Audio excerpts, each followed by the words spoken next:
Hello दोस्तों, स्वागत है आपका मेरी इस वीडियो में। चलिए आज हम लोग बात करेंगे सदिश तथा त्रिविमीय ज्यामिति के बारे में, ठीक है ना, जो कि 12th का एक बहुत ही बेस्ट चैप्टर है। बोले तो एकदम ही अच्छा चैप्टर है। तो चलिए देखते हैं, बहुत सारे इसमें इशूज आते हैं, बहुत सारी प्रॉब्लम होती है स्टूडेंट को पढ़ने में। इसमें बहुत सारे फॉर्मूले होते हैं और एटलीस्ट इनके फॉर्मूले बहुत भूलने वाले होते हैं। तो आज हम फॉर्मूले पे भी बात करेंगे और ऐसे पढ़ेंगे कि कॉन्सेप्ट, देखिए कॉन्सेप्ट से पढ़ना है। हमें कैसे पढ़ना है दोस्तों? कॉन्सेप्ट से पढ़ना है, ताकि एक बार पढ़ लें तो एग्ज़ाम में जाने के बाद भूलने की कोई वो मतलब भूलने की कोई चांस ही ना हो कि मैं उसे भूल जाऊं। ये तब होगा जब आप दिल, दिमाग और सब्र तीनों लगा के पढ़ेंगे, ठीक है ना। तो तीनों की ज़रूरत है यहाँ, दिल, दिमाग और सब्र तीनों होना चाहिए आपके पास। चलिए स्टार्ट करते हैं, बिना टाइम को वेस्ट किए, बिना टाइम को गवाए। चलिए स्टार्ट करते हैं। क्या लिखा है कि सदिश तथा त्रिविमीय ज्यामिति। तो मेरे भाई एक बात बताओ कि सदिश क्या होता है। सबसे पहले तो बेसिक चीज़ हम जाने ना कि सदिश क्या होता है। तो हम अपने गांव की भाषा यानी बोलचाल की भाषा में हम बात करेंगे कि सदिश सदिश दो चीज़ों से मिलके बनता है। पहला होता है दिशा और दूसरा होता है परिमाण। परिमाण का एक और हिंदी होता है जिसको बोलते हैं मापांक। मापांक। अब आप बताओ कि मापांक का अगर हम संधि विच्छेद करते हैं तो अंक शब्द आता है। अंक यानी कि दिशा के साथ यदि कोई अंक यानी कि संख्यात्मक मान हो तो उसे हम सदिश कहते हैं। जैसे मेरे भाई ध्यान से सुनना, जैसे 5 किलोमीटर, 5 किलोमीटर पूर्व, यानी पूर्व हमारी क्या है भाई? पूर्व हमारी दिशा होती है। पूर्व क्या होती है? दिशा। अब 5 किलोमीटर क्या है? 5 किलोमीटर हमारा क्या है? संख्यात्मक मान है। कौन मान है? तो संख्यात्मक मान है, ठीक है ना। संख्यात्मक मान प्लस ये पूर्व क्या है? दिशा है। यानी दिशा के साथ यदि कोई संख्यात्मक संख्यात्मक मान हो तो उसे हम सदिश कहते हैं। आई होप कि आपको ये बात मेरी समझ में आ रही होगी। बात समझे? जैसे 10 किलोमीटर दक्षिण, तो भाई 10 किलोमीटर दक्षिण, दक्षिण क्या है मेरा? यानी साउथ क्या है? दिशा है। 10 किलोमीटर क्या है? संख्यात्मक मान होता है। तो इसे हम बोलेंगे सदिश। चलिए सदिश तो समझ में आ गया होगा गणित की भाषा में। अब बात करते हैं त्रिविमीय क्या होता है। तो देखो भाई, त्रि का मतलब तो होता है तीन, त्रि का मतलब होता है तीन। विमी का मतलब होता है इंग्लिश में डायमेंशन, जिसको हम लोग बीमा बोलते हैं या दिशा भी बोल सकते हैं। ज्यामिति का मतलब होता है संरचना, यानी कि त्रिविमीय ज्यामिति को हम बोलेंगे तीन दिशाओं की संरचना। यानी कि यदि कोई संरचना यदि तीन दिशाओं से निर्मित है, यानी उसमें तीनों दिशाओं का बोध है, तीनों दिशाएं दिखाई गई है, तो उसे हम त्रिविमीय ज्यामिति का भाग बोलते हैं। या वह दिशा, वह जो ज्यामिति होती है त्रिविमीय ज्यामिति में अध्ययन की जाती है। तो चलिए देखते हैं कैसे होगा त्रिविमीय ज्यामिति का फंडामेंटल यानी बेसिक कॉन्सेप्ट। तो मेरे भाई ध्यान से देखना, जैसे अब तक तो हम लोग क्लास 10th में पढ़े थे 2D यानी कि दो दिशाओं के बारे में जानते थे, लेकिन इसमें तो तीन दिशा के बारे में पढ़ना है। जैसे देखिए, ये वाला जो दिशा है ये x होता है और ये वाला दिशा को हम बोलते हैं y से डिनोट करते हैं, यानी कि दिखाते हैं। और जो ऊपर हम लोग जाते हैं, यानी कि जो आसमान की तरफ होती है जो दिशा होती है, उसको हम लोग z से दिखाते हैं। और जहाँ पे तीनों दिशाएं मिलती हैं उस बिंदु को हम लोग मूल बिंदु कहते हैं। जहाँ पे तीनों दिशाएं, देखिए x z y तीनों एक पॉइंट यानी ओ पे मिले हैं, उसको हम मूल बिंदु कहते हैं। ठीक है दोस्तों, आई होप सो की बात एकदम बिल्कुल आप अपने दिल में, दिल और दिमाग और सब्र रख के ही देखिएगा, ठीक है ना। तभी मज़ा आने वाला है, तभी आप इस वीडियो को कभी नहीं भूल पाएंगे, क्योंकि हमें कॉन्सेप्ट से पढ़ना है भाई, रटना नहीं है, ठीक है ना। तो देखो यहाँ पे क्या है कि देखो यक्स ऐसे आएगा, वाई ऐसे आया, जेड ऐसे आया, तीनों एक बिंदु यानी ओ पर मिले, इसको बोलेंगे मूल बिंदु।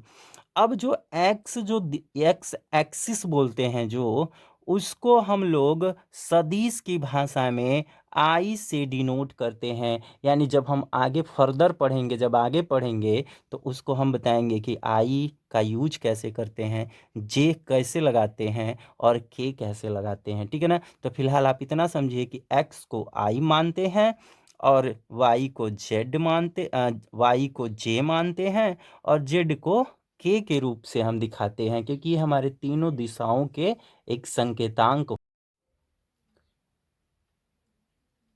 देखिए, हमने अभी तक क्या बोला कि ये जो एक्स वाई प्लेन होता है, ये एक्स जेड प्लेन होता है, ये वाई जेड प्लेन होता है। अब मैं बात करूँगा कि इस एक्स एक्सिस पर हमने कोई पॉइंट लिया पी, एकदम लास्ट में ले लिया, कहीं भी आप ले सकते हो फ्री हो लेने के लिए। और यहाँ पे मैंने कोई पॉइंट ले लिया आर, यहाँ पे मैंने कोई पॉइंट ले लिया क्यू। तो मेरे भाई एक बात बताओ कि जब कोई पॉइंट एक्स एक्सिस पे होगा तो क्या वह वहाँ पे वाई की कोई वैल्यू होगी? बिल्कुल नहीं होगी। क्या वहाँ जेड की कोई वैल्यू होगी? बिल्कुल नहीं होगी। तो उस पॉइंट यानी पी का जो निर्देशांक होगा, मैं मान लिया कि ये कितना दूरी पे था, देखो ये एक्स दिखा रहा हूँ ना, तो एक्स दूरी पे था, यानी कहाँ से, मूल बिंदु से। तो इसका निर्देशांक हो जाएगा एक्स, वाई का कुछ वैल्यू नहीं होगा, जेड का कुछ वैल्यू नहीं होगा, यानी कि इसका निर्देशांक हो गया, क्या हो गया भाई, पी एक्स जीरो, पी का एक्स जीरो जीरो। अब मैं बात करता हूँ क्यू की, तो क्यू का निर्देशांक क्या हो जाएगा मेरे भाई? तो एक बात बताओ, वाई अक्ष पे क्यू है ना, एक्स पे तो कोई डिस्टेंस नहीं है, और ऊंचाई में भी इसका कोई डिस्टेंस नहीं है, यानी कि क्या हो जाएगा इसका, एक्स जीरो, यानी एक्स क्या हो गया, जीरो। और वाई कितना है, तो क्यू कितना है, वाई डिस्टेंस पे वाई हो गया, और जेड कुछ नहीं है, इसलिए इसका हो जाएगा जीरो। अब उसी तरह मैं बात कर लेता हूँ आर का निर्देशांक। तो आर का निर्देशांक कितना हो जाएगा भाई, जेड है, आई एक्स वाई तो कुछ है नहीं, तो पहले एक्स होता है, फिर वाई होता है, बाद में जेड होता है। बात समझ में आया? तो ये हमारा हो गया निर्देशांक। जब कोई बिंदु किसी एक भुजा यानी किसी एक दिशा में होगी तो उसके निर्देशांक इस प्रकार होंगे। बात समझ में आ रही है दोस्तों? तो चलिए आगे बढ़ते हैं। अब आगे क्या हो सकता है इनसे, चलिए आगे देखते हैं।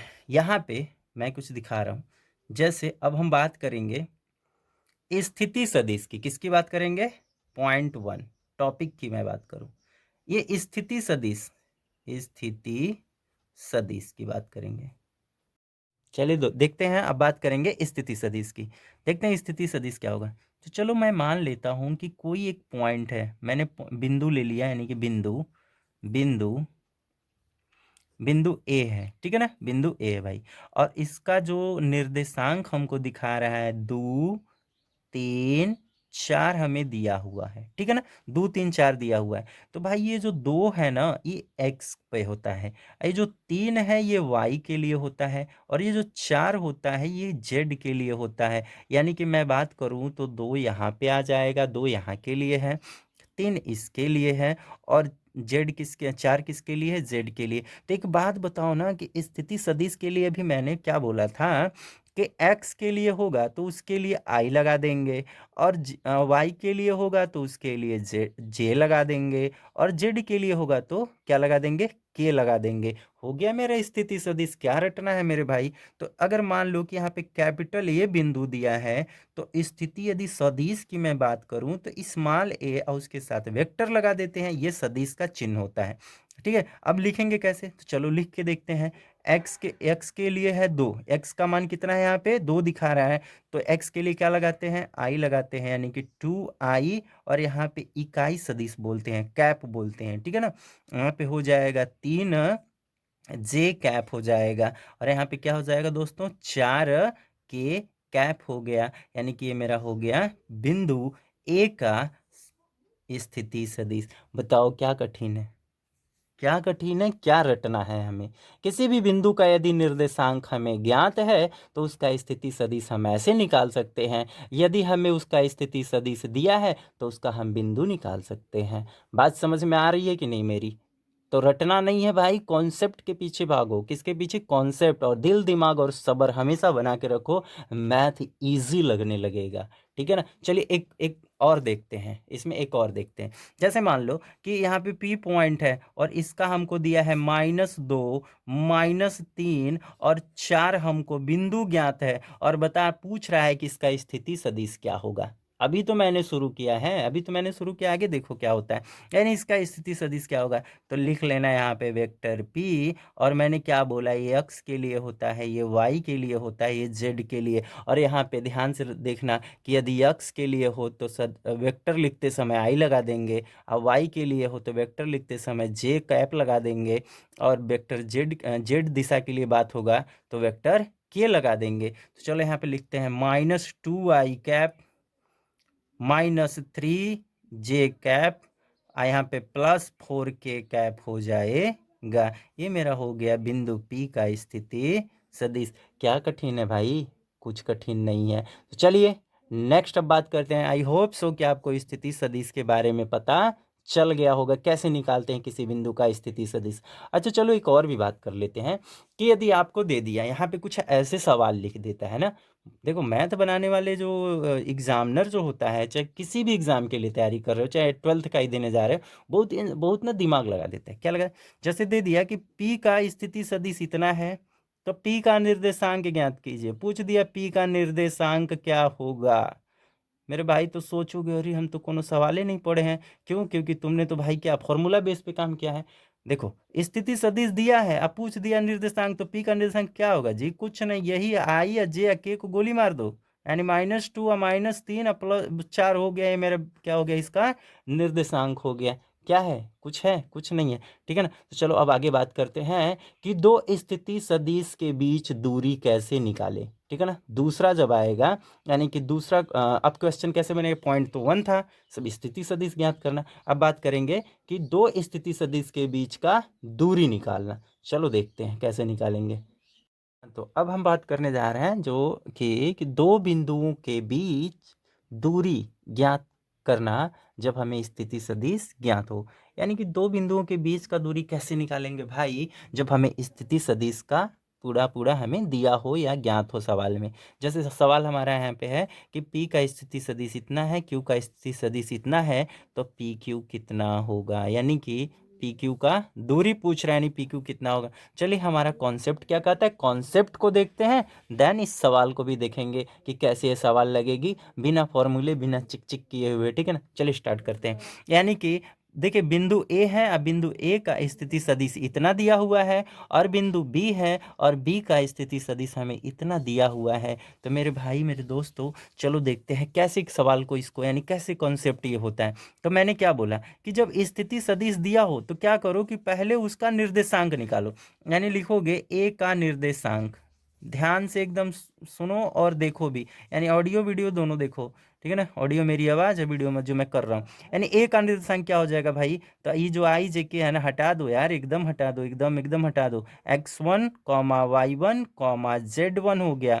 और ठीक है, और बी का निर्देशांक क्या हो जाएगा? बी का निर्देशांक यानी कि बी का निर्देशांक कोऑर्डिनेट, इंग्लिश में बोले तो कोऑर्डिनेट क्या हो जाएगा भाई? तो x2, y2, z2। यदि माइनस प्लस दिया हो तो उसको भी लिख लेना, जैसे यहाँ पे माइनस होता तो माइनस भी लिख लेते।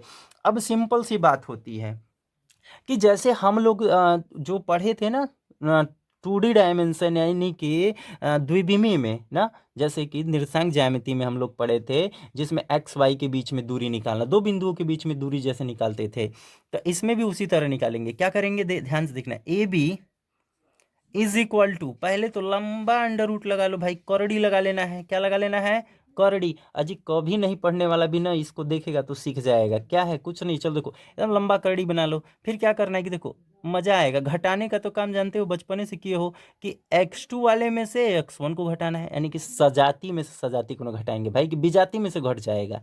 ठीक है ना? तो इस x2 में से x1 को घटा दो, x2 माइनस x1 लिखो, घात पे लगा दो 2, आप प्लस करो। फिर y2 में से बारी आ जाएगा y1 को घटाने की, तो लिख लो y2 माइनस y1 के घात 2, आप प्लस z2 में से z1 को घटा दो, तो z2 माइनस z1, इसके भी घात लगा दो 2। निकल गया हमारा ए बी का दूरी, यानी ई वाला दूरी। समझे ना? ये वाला हमको पूछ रहा था, ये वाला दूरी निकालना है। ये क्या है? कौन फॉर्मूला है जी? कुछ नहीं है, बस एक सिंपल सा कॉन्सेप्ट है, समझ गए तो निकाल लोगे। चलो अब इसकी मैं सवाल लगा के देखता हूँ कि कैसे ये मेरे सवाल पे अप्लाई होगा। तो एक बात बताओ कि पी का निर्देशांक कितना होगा जी? तो पी का निर्देशांक होगा 2, 3, 5। दिख रहा है? 2, 3, 5। क्यू का निर्देशांक कितना होगा जी? तो क्यू का निर्देशांक होगा 4, 5, 6, यानी कि 4, 5, 6। समझे? और दूरी निकालना है, तो यानी P Q is equal to कितना हो जाएगा जी? तो लंबा से एकदम करड़ी लगा लो ना, बिना सोचे समझे। करड़ी, दूरी के लिए करड़ी लगाना है, दूरी के लिए करड़ी लगाना है। अब बात बताओ, 4 माइनस 2 यानी कि ऐसे लिख लो गदहिया गोल जैसा, अब लिखवाना ही होगा हमको। 4 माइनस 2 प्लस 5 माइनस 3, 5 माइनस 3, ठीक है ना। अब प्लस 6 माइनस 5 का, और सबका क्या करना है, वर्ग करके जोड़ देना है। तो चलो पहले घटा के जोड़ देंगे ना। 4 में से 2 गया 2, और 2 का वर्ग कितना होगा जी 4। 5 में से 3 जाएगा 2, और 2 का वर्ग कितना होगा 4। 6 में से 5 जाएगा 1, 1 का वर्ग 1। अब बताओ कितना होगा, 4 4 8 1 9। कौड़ी में 9 का वैल्यू कितना होगा जी 3। आई क्या होगा, इकाई होगा। क्या होगा, इकाई। कितना सिंपल है, कितना सिंपल है। ये बोर्ड में आता है, यूपी बोर्ड के क्वेश्चन है, ठीक है ना। आप ऐसे दे देता है किसी टेस्ट में, एनडीए वनडीए चाहो ना तो दे देगा, दिमाग पगला जाएगा कि अरे ये क्या पूछ दिया हमसे। तो चलो मिलते हैं फिर दूसरे वीडियो में, तब तक के लिए वीडियो देखो, और भाई चैनल को लाइक सब्सक्राइब जरूर करो। फिर इसका अभी पार्ट 2 लेके आएंगे, पार्ट 3 लेके आएंगे, पार्ट 4 लेके आएंगे। आप जो बोलोगे उसका भी वीडियो बन जाएगा। तब तक के लिए बाय बाय।